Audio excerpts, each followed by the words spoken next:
All right, guys, how many of you have seen Pirates of the Caribbean?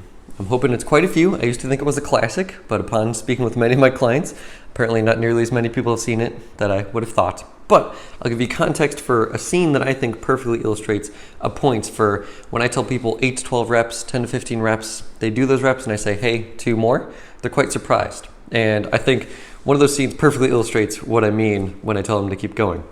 So there's a point in the movie where there's a pirate ship and a pirate crew that's attacked a village, a city, if you will, and they kidnap the governor's daughter.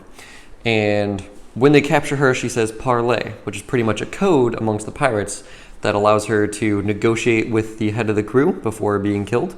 And so she's taken in front of the captain, Captain Barbossa, and she says parlay, and I believe it's how they said it and what she means. Might not be, but effectively she's expecting to be able to negotiate with him for what she wants, or what he wants. And he's like, yeah, no, screw that. And she's perplexed by it. She's like, what? I thought there were codes. And he gives her a long lecture, but he finishes it by saying, it's more like guidelines than actual codes. And so that's what I want you to think of it as when I tell you to do 8 to 12 reps of a set or 10 to 15 reps or whatever.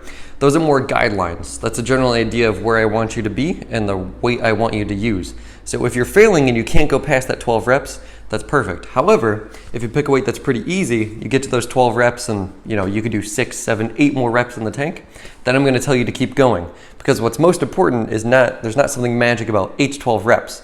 What's most important is that you're actually taxing the muscle and giving it a stimulus. Your muscles don't read, they feel. So they can't read how many reps you're doing, what the weight is. All they care is that you tax them to the point where they're like, okay, this is difficult. We're going to have to get stronger and bigger. So that's a very roundabout way and a very poor analogy, but I find it's fun to use. Let me know if it helps and hope you guys have an excellent day.